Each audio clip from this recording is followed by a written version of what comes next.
Now that we have our sidebars set up, we could look at how to convert them into widget areas. And this is where the term sidebar may be a little bit misleading, because when we say register sidebar, what we're really doing is registering a widget area, and any sort of widget can go into that. And even if we wanted to put it on somewhere else in our page, we would still be calling it register sidebar. So the terminology is a little bit older or not completely accurate for how widely scoping these can be used.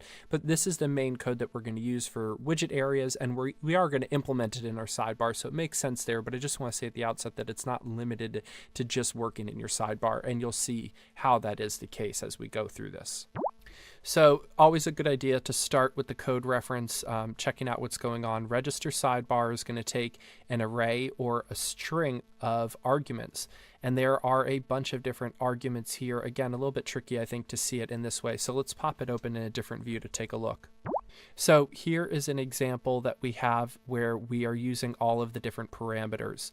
So we have a parameter for name, which is going to be the name as it appears for us to use within our admin area. We have an ID of it. This is how we're going to reference it in our template and say, hey, put this actual widget area or sidebar, dynamic sidebar area here. A description, which makes sense. Before and after the widget. So before the widget, what do we want to appear? Do we want a div with a class of widget? Do we want a section? And you can see before widget and after widget are filled in there. We can also add a custom class if we wanted to, and before title and after title. So the general format of these widget areas is that you've got your section, then you've got your title, and then you've got whatever is in that actual widget area appearing there.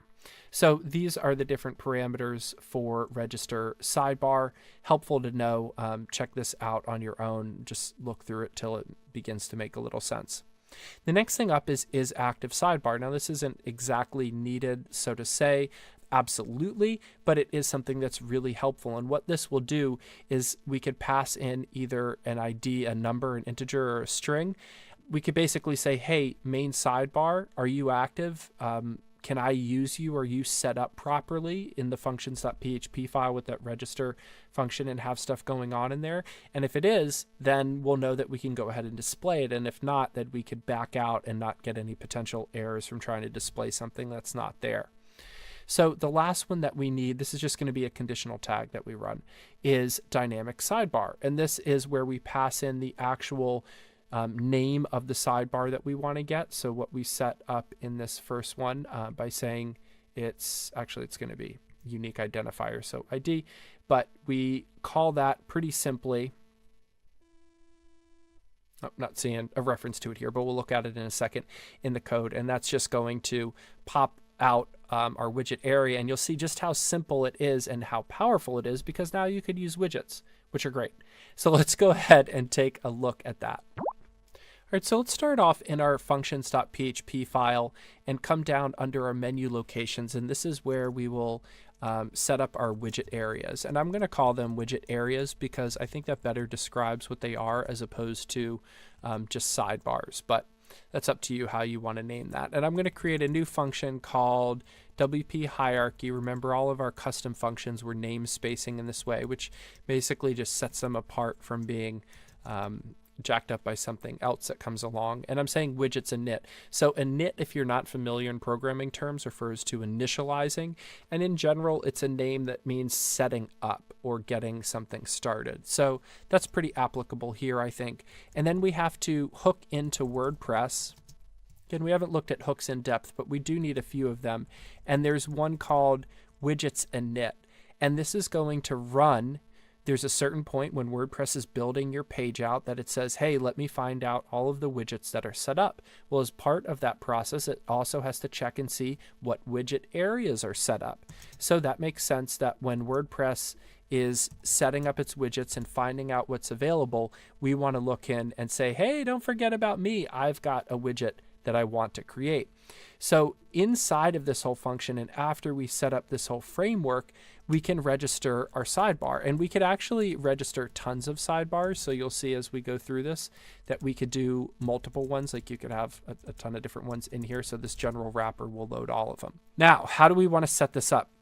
We can do something where we create args and create it that way like I showed you in the past. I'm going to show you in this example how to just pass the array directly. So it's going to take a number of things. First of all, it's going to take a name. Let's give ourselves a little bit more room. And this is where we're really using a lot of these template tags that we haven't really talked about in depth. But again, I've explained what this does. The difference between escape underscore underscore and E is going to be one echoes it out, one just grabs it and saves it. And since we are kind of just assigning it here, we don't want it to be echoed out into the page. That would break things. So we're going to call this main sidebar. And whenever we do this, we do have to add in our namespace for our theme. The next thing that comes up is the ID. And we're going to call this main sidebar. ID does not have to be a number. It could be, but I think strings are a little bit easier to tell what it is, especially when you're in a theme. You could tell what's going on there. So I'm just going to indent this a little bit. The coding standards like to keep things clean. So for description, we'll say escape.html, and we'll say add widgets for main sidebar here. Whatever message you feel is appropriate, and just so I don't have to text that anymore, I'll go ahead and paste that in. I'm going to toggle off the display here just so we can see everything on one line. The next thing we have up is before widget and after widget. So before widget, we want to set up a section tag. And you could do it differently. Some people use divs. I'm just going to use a section with a class of widget. Okay, pretty straightforward. And then we could do after widget as well. And that is simply going to be where we close out our section. Now you could put in multiple things here, like it doesn't have to just be one HTML tag. Like if you wanted to do a div inside of that, just make sure that you then close it out here in the after section. Now, you might be wondering, why would I use these options versus hard coding it? Remember, in our header, we hard coded nav as opposed to entering it in via parameter. And there's more flexibility when you enter these in as a parameter, because I could programmatically, or you could learn to programmatically change these before and after settings via your functions.php file without having to edit the actual markup. So anytime that you could pass that markup through the template tag, etc., then that's just going to make it a little bit easier, potentially, or it's not necessarily going to make it easier. It's going to make it more flexible in terms of how you could customize it. So now we've got before title. We'll make that an H2 with a class of widget title is pretty common. And then the last one down here, after title. And we'll close out our H2. That's a lot of typing, but we now have a sidebar set up. So if we ever wanted to repeat this process, you could just copy this block of code, paste it down here, and create a new sidebar area by customizing those things. So we have a sidebar set up. So if I were to come into my widgets here, I could see main sidebar as one of our widget areas, and that is great. If we wanted to add a custom one, we could do that as well. So now that we've got all this working on the back end, let's come in to our actual template, which I guess is still the back end, but it's a little bit more front end than everything that we're doing in this setup process here. So if I come now into my sidebar, here is where we're going to start customizing a little bit of what we have going on. Now, the first thing may not make a lot of sense, but it is a best practice, and I'll try to explain why it is that you see this code. So what you often see at the top of your sidebar is the use of isActiveSidebar, and then whatever sidebar it is that you're checking. So in this case, we have our main sidebar, and we're saying, hey, is this not active? So remember, when we're checking conditional statements, the use of the exclamation point means not. So if we did this, it would say, hey, if this is active, go ahead and do this.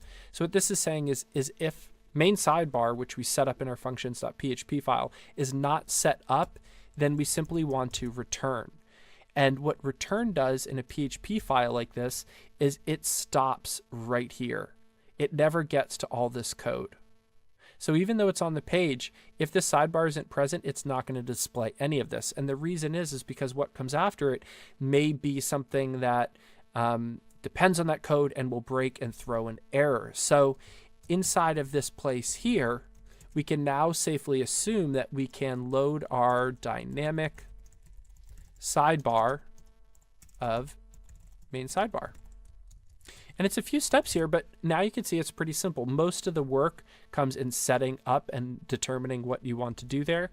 But now we're going to say, okay, on our sidebar, if it's active, go ahead and display it. And let's see what happens. Let's look at this through the customizer. We could see, maybe are we still doing our splash one? If we come into our index, still got sidebar splash. Let's remove that. Okay, so nothing's happening there. Let's come into our customizer, go into widgets, and add widgets for the main sidebar. We can see we're in the main sidebar here. And let's just add a simple text widget.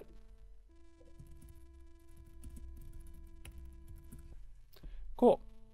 So that's working. You can now work with this just like you would any other widget area. Super powerful, super helpful, and really makes sites better. When you learn this little bit of code, you can now code a much more customized site that will let the user edit widget areas wherever they want. And you could duplicate this process wherever they want as well. So let's go ahead and save this and talk about the next steps. At this point, what you've got to do is follow along, implement what you've learned here, and now in your theme, I really want you to do something different.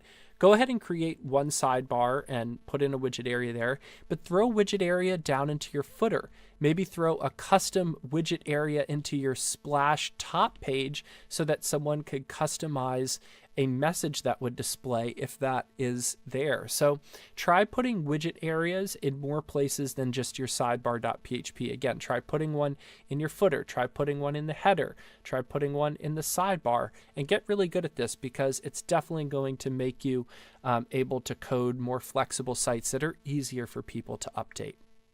So go ahead and take that challenge, work all that out, and then in the next lesson, we're going to come back and finally get our actual loop up and running. We've got all of our framework, we've got the whole rest of the page good to go. Let's take care of this main content area here.